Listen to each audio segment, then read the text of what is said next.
What's up? It's Fletch with Fletch Films. We are covering Andor, folks. I've got a lot of stuff in my head. This is just off the cuff. A Star Wars fan talking to another Star Wars fan. Okay, 4, 5, and 6. I just had to get this video out there because I really want to talk about Andor.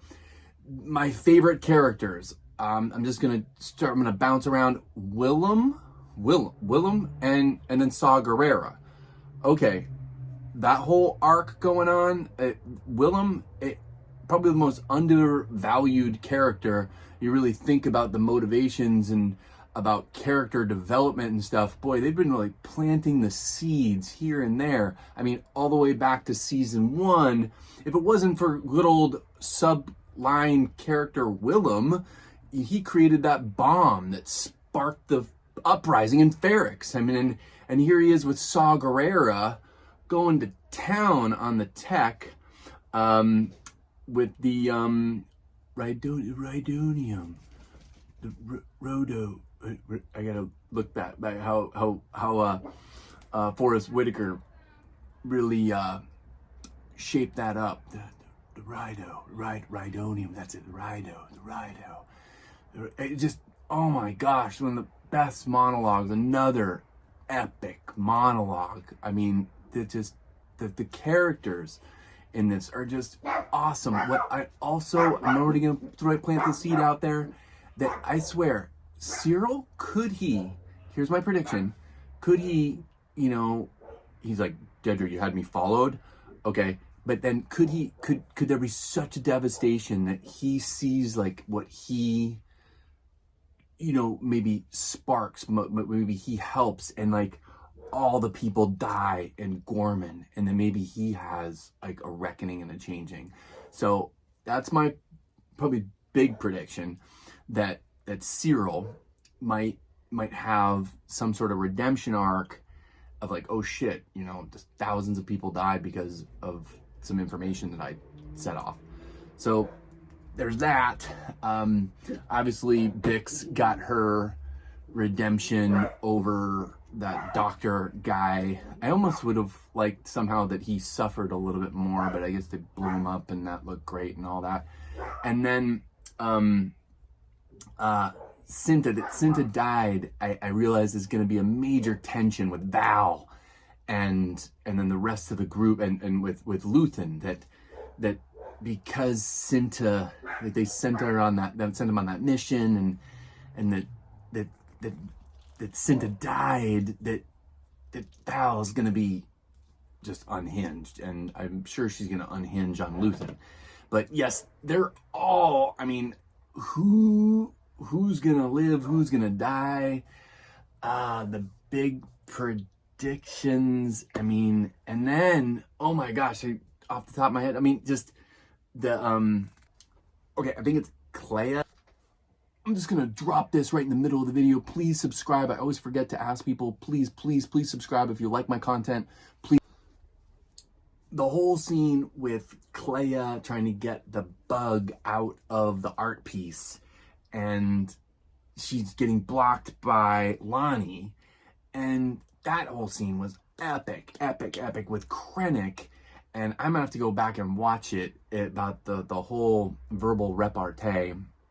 But I also have to say that when they sent Andor to Gorman, just the language, the awesome language of the spy thriller espionage, just speaking in code. I just really love just that layer of speaking in code, and Andor, telling the Gorman people that you have not got it together and you're doing this wrong and you're doing that wrong. Love that. So just my favorite highlights, and just, oh gosh, who's gonna die first? Who's next on the chopping block? I'm probably gonna make my thumbnail just like picture XXX. But who's next on the chopping block? So my highlights are definitely Willem and Saw, and it's gonna explode. The 3 episodes are definitely gonna, because the Gorman massacre is gonna be in the next 3 episodes. So yes, Willem and Rhydonium.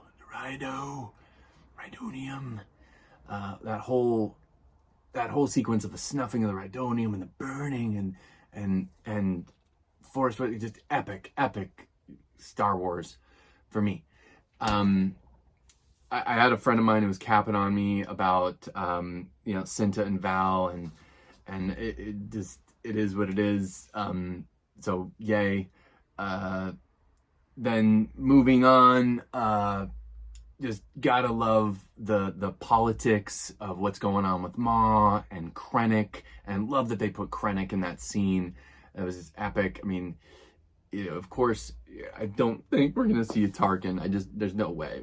There's no way. No way. They're in the lawsuit, so I've pretty much written that off. That we're not gonna see any Tarkin, and that Cyril could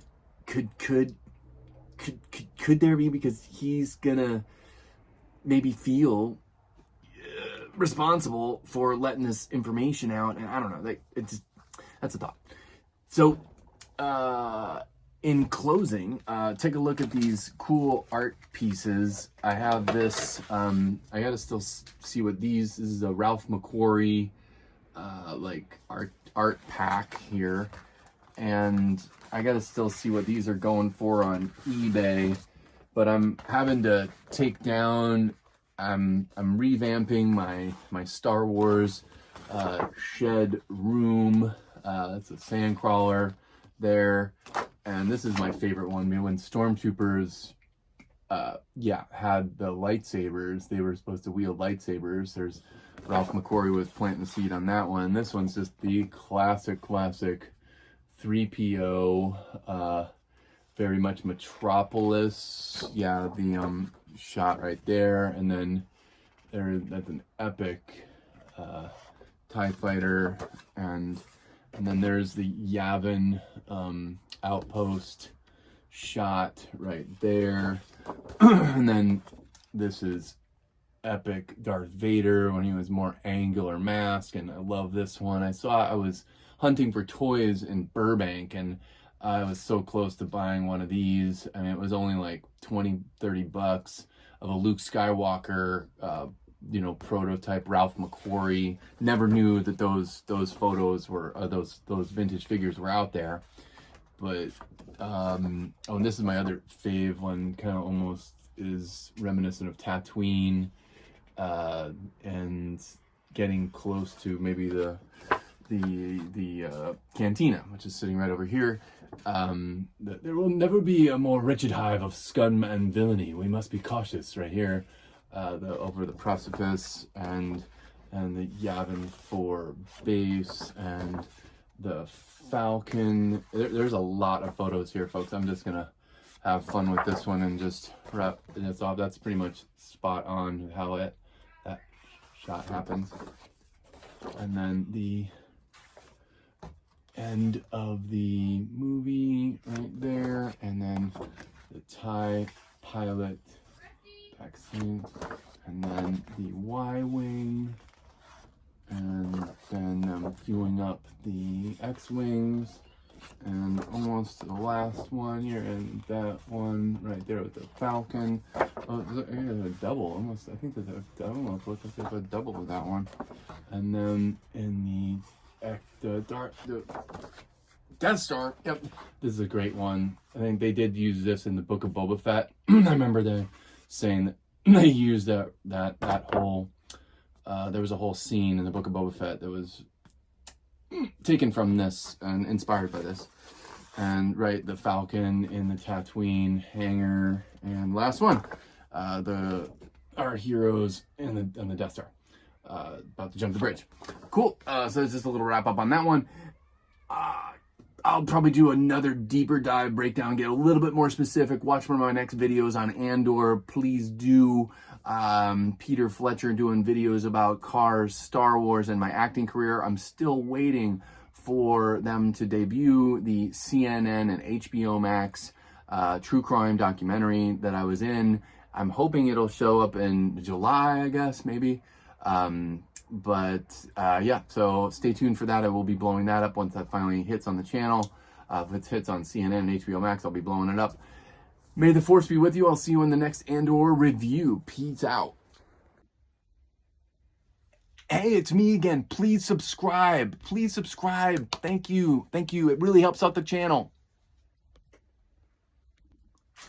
Hey, please subscribe. It really helps out the channel. I always forget, but please subscribe. Yeah. Okay. Bonus footage, bonus video to myself. I packed up some of my Star Wars stuff for someone, and then they never paid me, and I just threw it in my shed, and I can't even remember what it was, but apparently it was a little large. Now I remember what the heck it was. So it was just a simple box. I'll put this back on my shelf. Oh, part of a panel. It was a rough shape. I'll have to go through my messages and see. It was the Probot box in rough condition. But you can still, no panels there, just, yeah. Love the Probot set, love the Hoth sets, love this set. The detail on the Probot was just awesome. Love that Probot toy. Still has the pop here, but this thing is in rough shape. Yeah, so we had that. I'll have to put that back in storage because, yeah, things are. And then my favorite, the Cap 2. Just one of my favorites is gonna go back on the shelf, baby. Yeah, Cap 2. Cap 2's in here. Here's another. You all know what a Cap 2 is if you're watching Fletch films, baby. I'm not gonna rip this one out of here, but there's your good old Cap 2. Peace out.